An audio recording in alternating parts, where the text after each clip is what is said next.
Bradley's hair. What's happening, Olivia, with Bradley's hair? Had such a strong reaction. Can't quite believe it. My Instagram comments, like, you know, this is my Instagram page, and all they want to know is what's happened. I'm like, it's quite obvious what's happened. And it's, you know, I obviously gave sign off. You know, he does. We, you know, not to sound like, you know, a dictator, but we have, you know, he does run things past me. If you play football, it's a rite of passage, you bleach your hair at some point. I just think it's part of the deal, along with maybe an affair and, you know, something else.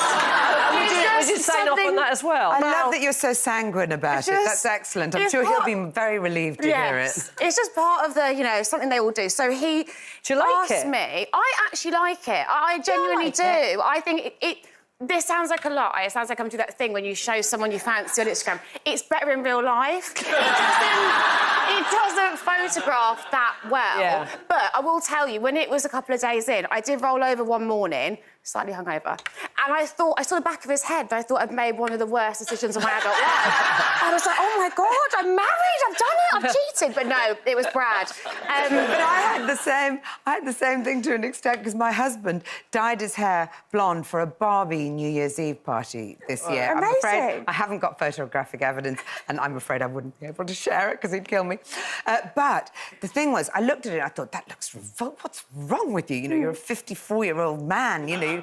Great. And then I suddenly decided that I quite liked it, that it was like having a whole new husband for a bit. I kind of called him Stig or Sven, you know, and I pretended he was my Swedish lover. And it went really well for about 6 weeks till it grew out, and now he's back to his old self. So I'm all for a change. A lot of fun. I'm just looking at Densley and thinking if you had a black beard, it'd be quite similar to Bradley.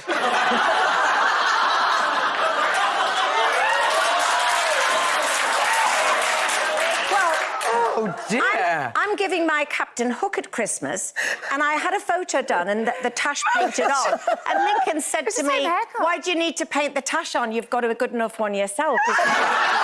Said to me, so thank you for that with Lincoln, your best friend. As regards, I think that what you do, Olivia, so it's very important to you that you have Bradley discuss his colour palette with you, isn't it, as to what he's wearing? So you get that... So for Wimbledon, I knew I was wearing navy blue. Once I'd locked that in, I went to him and I was like, this is your kind of what you can work. Do you wear a uniform in the house or what? No, I said you can explore blues. I don't mind a neutral. I could live with a grey. But yeah, so that's your palette. Go up to your wardrobe and make... Are you winding me up? Come on. It doesn't matter what men wear. I wish I was, but I'm not. We need to... Look, you don't need matching, because that's a bit cheesy, but you need to be complimenting. It needs to be You and I have got matching fleeces, is that good? That's a whole nother problem, OK? I'm not going to lie. But my husband would no more listen to a word I said about what he should wear. But I do think what men wear is important. Very important. I fell in love with him because he wore sludgy colours, olive green, dirty colours. I loved that. Stylish. I quite liked it myself. Stylish, I thought.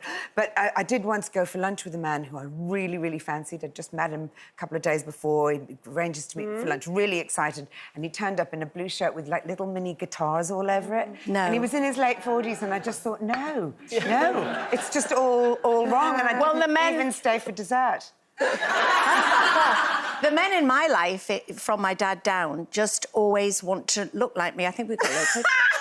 What do you mean? There they are.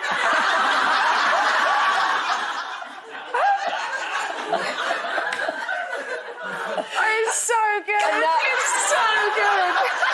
And now we're going to have to put Bradley back. We're going to put Bradley on the end of that. You're an influencer. I believe you're changing lives. Right, well, listen, I don't know what you think of this, Densley. This is a debate that's brewing online. So it's an anonymous mum gone viral after writing an angry post about women sunbathing topless on a family beach.